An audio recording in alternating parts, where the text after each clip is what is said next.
పశ్చిమాసియాలో గత కొన్ని రోజులుగా సాగుతున్న భీకర యుద్ధం ఇప్పుడు ఒక కీలక మలుపు తిరుగుతోంది. అగ్రరాజ్యం అమెరికా ఇజ్రాయెల్ దాడులతో ఉక్కిరిబిక్కిరి అవుతున్న ఇరాన్ ఇప్పుడు శాంతి మంత్రాన్ని జపిస్తోంది. యుద్ధాన్ని ముగించేందుకు తాము సిద్ధంగా ఉన్నామని ఇరాన్ అధ్యక్షుడు పెజెష్కియాన్ ప్రకటించటం అంతర్జాతీయంగా ప్రాధాన్యం సంతరించుకుంది. అయితే ఈ ప్రతిపాదన వెనుక ఇరాన్ కొన్ని గట్టి షరతులను పెట్టింది. భవిష్యత్తులో తమ దేశంపై ఇలాంటి దాడులు జరగవని ప్రపంచ దేశాలు హామీ ఇవ్వాలని కోరుతోంది. యూరోపియన్ కౌన్సిల్ అధ్యక్షుడితో జరిపిన ఫోన్ కాన్వర్సేషన్ లో ఈ విషయాలను ఇరాన్ స్పష్టం చేసింది. ఇన్నాళ్లు కత్తిదూసిన ఇరాన్ ఇప్పుడు దౌత్య మార్గాల వైపు మొగ్గు చూపుతుండడం వెనుక ఆ దేశం ఎదుర్కొంటున్న భారీ విధ్వంసం కనిపిస్తోంది. యుద్ధం వల్ల ఇరాన్ ఆర్థిక వ్యవస్థ చితికిపోయింది. వేలాదిగా సామాన్యుల ప్రాణాలు గాలిలో కలిసిపోతున్నాయి. అందుకే పట్టు విడుపులకు ఇరాన్ సిద్ధపడుతోంది. ముఖ్యంగా హార్మూజ్ జలసంధిని తిరిగి తెరవడంపై చర్చలు మొదలయ్యాయి. ఇది ప్రపంచ వాణిజ్యానికి ఎంతో కీలకం. అమెరికా నుంచి కూడా రాయబారుల ద్వారా ఇరాన్ కు కొన్ని సందేశాలు అందుతున్నాయి. తాము అధికారికంగా చర్చలు జరపకపోయినా మధ్యవర్తుల ద్వారా ప్రతిపాదనలు వస్తున్నాయని ఇరాన్ విదేశాంగ మంత్రి అబ్బాస్ అరాగ్చి తెలిపారు.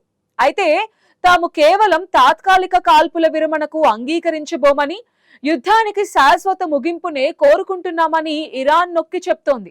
ఇరు పక్షాల మధ్య నలుగుతున్న ఈ చర్చలు సఫలమైతే ప్రపంచం మీద ఉన్న యుద్ధ భయం కొంతైనా తగ్గే అవకాశం ఉంది. కానీ అమెరికా వేస్తున్న ఎత్తుగడలు మరోలా ఉన్నాయి. ఇరాన్ అణ్వాయుధ సామర్థ్యాన్ని పూర్తిగా తుడిచిపెట్టడమే లక్ష్యంగా ట్రంప్ సర్కార్ ముందుకు వెళుతోంది. యుద్ధం వల్ల కలిగే నష్టాన్ని గుర్తించిన ఇరాన్ తన ఉనికిని కాపాడుకోవడానికి ఈ శాంతి ప్రతిపాదనను ఒక ఆయుధంగా వాడుకుంటోంది. మరోవైపు అమెరికా అధ్యక్షుడు డొనాల్డ్ ట్రంప్ ఇరాన్ విషయంలో తన స్వరాన్ని మార్చారు. ఇరాన్ లో తమ సైనిక చర్య అతి త్వరలోనే ముగుస్తుందని ఆయన ప్రకటించడం విశేషం. బహుశా మరో 2-3 వారాల్లోనే అమెరికా సైన్యం అక్కడి నుంచి వెనక్కి వస్తుందని ట్రంప్ సంకేతాలిచ్చారు. ఇన్నాళ్లు ఇరాన్ తమతో ఒప్పందం చేసుకోవాలని హెచ్చరించిన ట్రంప్ ఇప్పుడు ఆ ఒప్పందం అవసరమే లేదని అంటున్నారు. ఇరాన్ నుంచి తాము ఆశించిన లక్ష్యం నెరవేరిందని ఆయన భావిస్తున్నారు. ఇజ్రాయెల్ తో కలిసి చేసిన దాడుల వల్ల ఇరాన్ సైనిక సామర్థ్యం పూర్తిగా దెబ్బతిందని, ఆ దేశం మళ్లీ కోలుకోవడానికి కనీసం 15 నుంచి 20 ఏళ్ల సమయం పడుతుందని ట్రంప్ విశ్లేషించారు. ఇరాన్ దగ్గర ఇప్పుడు అణ్వాయుధాలు లేవని, వారి నాయకత్వం కూడా బలహీనపడిందని అన్నారు. అందుకే ఇక అక్కడ యుద్ధాన్ని కొనసాగించాల్సిన అవసరం లేదని అమెరికా భావిస్తోంది. అయితే ఈ నిర్ణయం వెనుక అమెరికా ప్రయోజనాలు కూడా బలంగా ఉన్నాయి. ముఖ్యంగా అమెరికాలో పెరిగిన చమురు ధరలు సామాన్యుడి నడ్డి విరుస్తున్నాయి. ఇరాన్ యుద్ధం ముగిస్తేనే గ్యాస్ ధరలు తగ్గుతాయని, ప్రజలకు ఉపశమనం కలుగుతుందని ట్రంప్ బహిరంగంగానే చెప్తున్నారు. ఇరాన్ నుంచి అమెరికా వైదొలిగితే పశ్చిమాసియాలో మళ్లీ పాత రోజులు వస్తాయని ప్రపంచం ఆశిస్తోంది. కానీ ట్రంప్ ఇదే టైంలో నాటో కూటమిపై సంచలన వ్యాఖ్యలు చేశారు. నాటోని ఒక కాగితపు పులితో పోల్చిన ఆయన ఆ కూటమి నుంచి తప్పుకునే యోచనలో ఉన్నట్టు తెలిపారు. హార్మూజ్ జలసంధి విషయంలో నాటో దేశాలు తమకు సహకరించకపోవడంపై ఆయన మండిపడుతున్నారు. అమెరికా తీసుకుంటున్న ఈ నిర్ణయాలు ప్రపంచ రాజకీయాల్లో కొత్త ప్రకంపనలు సృష్టిస్తున్నాయి. ట్రంప్ ధోరణి చూస్తుంటే అమెరికా తన సొంత లాభం కోసమే యుద్ధాన్ని ముగించాలని చూస్తున్నట్టు అర్థమవుతోంది. దేశీయంగా పెరుగుతున్న వ్యతిరేకతను తగ్గించుకోవడానికి ఇది ఒక మార్గంగా ఆయన ఎంచుకున్నారని అంటున్నారు పరిశీలకులు. యుద్ధం కోసం జరుగుతున్న అపారమైన ఖర్చు కూడా ఒక కారణమని సమాచారం. యుద్ధం ఎక్కడ జరిగినా దాని ప్రభావం ప్రపంచమంతా ఉంటుంది.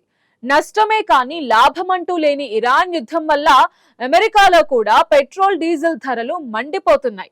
యుద్ధం మొదలవ్వక ముందు ఉన్న ధరలతో పోలిస్తే ఇప్పుడు గ్యాలన్ పెట్రోల్ ధర దాదాపు $1 పెరిగింది. ఇది వినియోగదారుల మీద, వ్యాపార సంస్థల మీద విపరీతమైన భారాన్ని మోపుతోంది. ఇప్పటికే పెరుగుతున్న ధరలతో ఇబ్బంది పడుతున్న కుటుంబాలకి ఈ ఇంధన ధరలు పెనుశాపంగా మారాయి. యుద్ధం వల్ల సప్లై చైన్ దెబ్బతిని సామాన్యుడు ఇబ్బందులు పడుతున్నాడు. ఇక యుద్ధ భూమిలో పరిస్థితులు చూస్తుంటే హృదయం ద్రవిస్తోంది. కేవలం గణాంకాలు మాత్రమే కాకుండా ప్రతి చావు వెనుక ఒక విషాద గాథ ఉంది.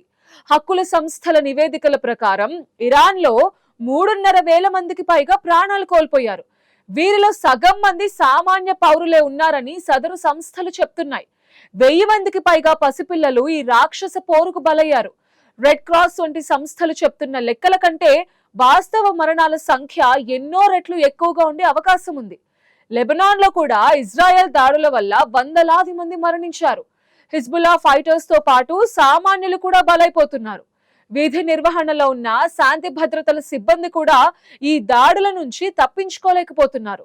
ఇరాక్, యుఏఈ, కువైట్ వంటి దేశాల్లో కూడా మరణాలు నమోదవుతున్నాయి. ఇరాన్ ప్రయోగించిన మిసైళ్లు ఇజ్రాయెల్ వెస్ట్ బ్యాంక్ ప్రాంతాల్లో పడి ప్రాణ నష్టాన్ని కలిగిస్తున్నాయి. యుద్ధం వల్ల కలిగే లాభం ఎవరికో కానీ నష్టపోయేది మాత్రం ఎప్పుడూ సామాన్యుడే. ఆకాశం నుంచి పడుతున్న బాంబులు పసిపిల్లల కలలను చిదిమేస్తున్నాయి. ఈ రక్తపాతం ఎప్పుడు ఆగుతుందో అని ప్రపంచం ఆవేదనతో ఎదురు చూస్తోంది. మనుషుల ప్రాణాలకు వెలకట్టలేని ఈ యుద్ధంలో మరణాల అంకెలు పెరగడమే తప్ప ఆనందం ఎక్కడా కనిపించడం లేదు.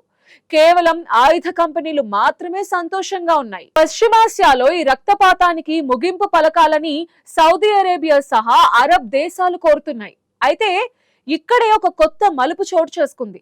ఇరాన్ మళ్లీ తల ఎత్తకుండా ఉండాలంటే ఆ దేశాన్ని గట్టిగా దెబ్బతీయాలని సౌదీ యువరాజు సల్మాన్ ట్రంప్ ని కోరినట్టు తెలుస్తోంది. ఇరాన్ విస్తరణవాదాన్ని అడ్డుకోవాలంటే ఇదే సరైన సమయమని అరబ్ దేశాలు భావిస్తున్నాయి. ఇలాంటి ఛాన్స్ మళ్లీ రాదని, ఇప్పుడే ఇరాన్ ను అణిచివేయాలని సల్మాన్ భావిస్తున్నారు. లేదంటే మళ్లీ ఏకు మేకవటం ఖాయమని ఆయన అనుకుంటున్నారు. అయితే ట్రంప్ ఒక వ్యాపారవేత్తలా ఆలోచిస్తున్నారు. ఈ యుద్ధం కోసం అమెరికా ద్వారా జరిగిన అపారమైన ఖర్చును అరబ్ దేశాలే భరించాలని ఆయన డిమాండ్ చేస్తున్నారు. యుద్ధానికైన ఖర్చును సౌదీ వంటి ధనిక దేశాల నుండి వసూలు చేయాలన్నది ట్రంప్ ప్లాన్ గా కనిపిస్తోంది. వైట్ హౌస్ వర్గాలు కూడా ఈ విషయాన్ని ధృవీకరించాయి. అరబ్ దేశాలు యుద్ధ వ్యయంలో భాగస్వాములు కావాలని ట్రంప్ గట్టిగా కోరుతున్నారు. అంటే ఒక పక్క శాంతి చర్చలు జరుగుతున్నా మరో పక్క యుద్ధం వల్ల కలిగిన ఆర్థిక నష్టాన్ని పూడ్చుకునే పనిలో అమెరికా ఉంది. యుద్ధం వల్ల పశ్చిమాసియాలో ఒకప్పటి వైభవం పోయి అస్థిరత ఏర్పడింది. పెట్టుబడులకు స్వర్గధామంగా ఉన్న గల్ఫ్ దేశాలు ఇప్పుడు అభద్రతా భావంతో ఉన్నాయి. ప్రజల్లో ఉన్న భయం పోవాలంటే యుద్ధం పూర్తిగా ఆగాలి. ఎంకి పెళ్లి సుబ్బి చావుకొచ్చినట్టు ఎక్కడో మొదలైన యుద్ధం ప్రపంచ ఆర్థిక వ్యవస్థని దెబ్బతీస్తోంది. ఏ మాత్రం అజాగ్రత్తగా ఉన్నా మరింత నష్టం జరిగే ప్రమాదం ఉంది. అమెరికా సైన్యం వెనక్కి తగ్గితే ఇరాన్ తన పద్ధతి మార్చుకుంటుందా లేక మళ్లీ అణ్వాయుధాల వేటలో పడుతుందా అన్నది ప్రశ్నార్థకమే. ఏది ఏమైనా యుద్ధం వల్ల కలిగిన గాయాలు మానడానికి దశాబ్దాల సమయం మాత్రం తప్పకుండా పడుతుంది.